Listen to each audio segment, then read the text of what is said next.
Good morning everyone. 11th Commerce BA chapter number 6. Now the concept is cooperative society. इसकी हमने characteristics देखी, advantages देखी, दोनों points हमने क्लियर किए. अब बारी आती है उसकी लिमिटेशंस की.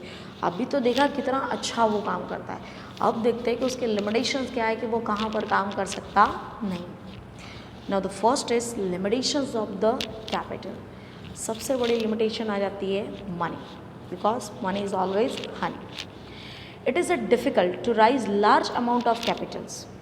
Limitations of capital because of low price of shares, and the members belonging to poor class and the less attractions to purchase shares due to its a voting right per members. एक यहाँ पर company की तरह right नहीं होता है. Company में जितने ज़्यादा शेयर्स उतना ज़्यादा आपको वोटिंग करने का राइट्स, जितने कम शेयर्स उतना आपको वोटिंग करने का राइट्स कम. तो गोल्ड की तरह हो गया. गोल्ड की वैल्यूशन ज़्यादा होगी तो जो अमीर इंसान होता है ना वो ज़्यादा से ज़्यादा परचेज करता है, क्योंकि उनकी प्रेस्टीज गुडविल बढ़ती है. वैसे यहाँ पर है, अगर शेयर्स की प्राइस ज़्यादा हो, बेनिफिट उनको ज़्यादा मिले, तो लोग ज़्यादा एडमायर होंगे. कौन से? Higher class peoples. बट ऐसा यहाँ पर नहीं है. सो एक यहाँ पर जो वोटिंग राइट्स होता है वो पर मेंबर्स होता है. दैट्स वाई लोगों का अट्रैक्शन कैसा होता है, कम होता है हाई क्लास का. दूसरा, यहाँ पर जो मेंबर्स होता है वो 99% पुअर क्लास से आता है, जिनके पास मनी की ऑलवेज क्या होती है, शॉर्टेज. उनके सपने बहुत बड़े हैं, धीरूभाई अंबानी की तरह मेरा बंगलो हो, बट वो पाथवे नहीं है उनके पास कि वो काम कर सके. सो जिनके पास मनी की शॉर्टेज होती है, ऐसे पीपल्स यहाँ के क्या होता है, मेंबर्स होता है. तीसरा, शेयर्स की प्राइस कैसी होती है, बहुत लो. तो ये 3 पॉइंट्स हैं जिस कारण से हम चाह कर के भी यहाँ पे कैपिटल या फंड राइज कर सकते नहीं. So limitations of capital, we can not get growth in society. Next, lack of efficient management. The directors of society, who are representatives of the members, provide honorary services. ईमानदारी से service देनी चाहिए किसको, director को. लेकिन ऐसा ज़रूरी है? पॉलिटिशियंस में आपने देखा होगा, जो पॉलिटिक्स वाले पर्सन्स होता है वो सामने कुछ और बोलता है लेकिन पीछे कुछ और होता है. जैसे कि कमीशन आपसे लेते हैं, समय से यहाँ पर भी वही चीज़ है. ईमानदार होना चाहिए लेकिन होता नहीं. They may not take personal interest in the management and administration of society due to honorary services. यहाँ पे ईमानदारी कूट कूट के भरी हुई है. आप बेईमानी करके अपनी पॉकेट नहीं भर सकते. इसीलिए जो मैनेजमेंट पर्सन्स होते हैं उनका इंटरेस्ट कैसा हो जाता है, कम हो जाता है.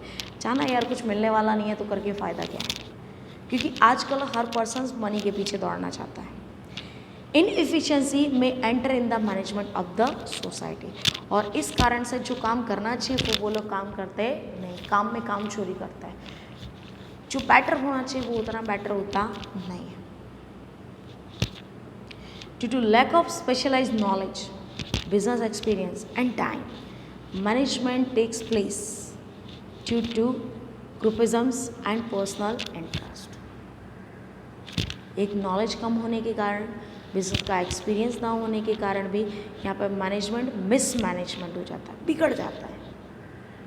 सपोज 10 मेंबर्स हैं, यहाँ पे 2 ग्रुप हैं, एक में 6 मेंबर हैं, दूसरे में 4 मेंबर्स हैं.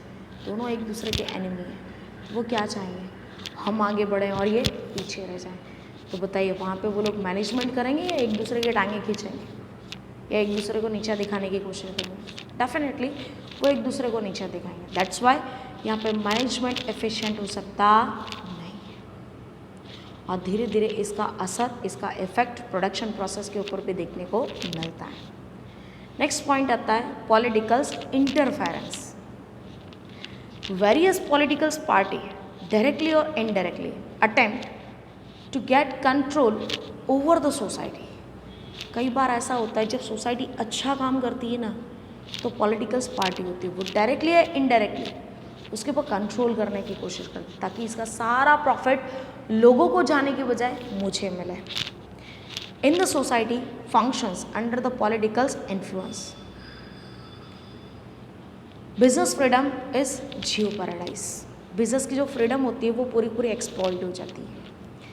पॉलिटिकल्स इंटरफेरेंस ज़्यादा हो जाता है, वो बार बार इंटरफेयर करता है, चाह करके भी फ्रीडम के साथ कामकाज कर सकते नहीं। As a result democratic values are जियो पैराडाइज। वो इंडिपेंडेंट नहीं होती, दूसरे के ऊपर डिपेंडेंट हो जाती है। वो जैसा आपको चलाएंगे वैसा आपको चलना पड़ेगा। जैसे कोई छोटा सा चाइल्ड होता है, आप उसको ये बोल दो बेटा इतना काम कर दोगे ना तो आपको चॉकलेट मिलेगी। आपका काम तो हो गया, लेकिन आप किसी दूसरे काम में प्रिवेंट हो जाता है। तन जब तक उसको चॉकलेट नहीं मिलेगी तब तक वो आपको टॉर्चर करता है। पहले तो पोलाइटली बोलेगा, फिर धीरे धीरे उसकी वॉल्यूम भी बदलती जाएगी। समझ यहाँ पर भी ऐसा होता है कि जो पॉलिटिकल्स पार्टीज़ होती है, पॉलिटिकल्स पर्सन्स होते हैं, जब उन्हें सोसाइटी के अंदर प्रॉफिट नज़र आता है तो वो सोसाइटी को टिक ऑफ करता है, उसकी हर एक एक्टिविटीज़ के अंदर इंटरफेयर करते हैं, तो वहाँ पे आपकी फ्रीडम चली जाती है। आप कोई भी रिजल्ट, कोई भी काम काज डेमोक्रेटिक के हिसाब से या फ्रीडम के साथ नहीं कर सकते, वहाँ पे पॉलिटिकल्स का इंटरफेरेंस होगा। सो पॉलिटिकल्स इंटरफेरेंस। लास्ट पॉइंट आता है non cooperation among the members. यहाँ पे मेंबर्स एक दूसरे के एनिमी बन जाते हैं for getting the profit, for getting the leading position in the cooperative society. Non cooperations enter in the cooperative societies and institutions when there is a doubt, discord, conflict, groupisms, selfishness among the members। Actually ये चीज़ें शायद तक आपके घर में भी देखने को मिलती होंगी। अगर ये सारे के सारे पॉइंट्स कोऑपरेटिव सोसाइटी में एंटर करते हैं तो समझ लीजिएगा एक पर्सन दूसरे पर्सन का क्या होगा, एनिमी। वो हमेशा उससे आगे बढ़ने की कोशिश करेगा और उसको नीचे गिराने की करेगा।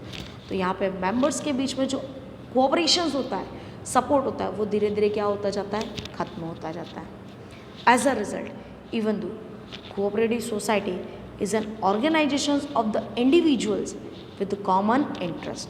वैसे देखा जाए cooperative society is the one of the most important organizations where the common interest prevented in the work, but it can not get the benefit of cooperations.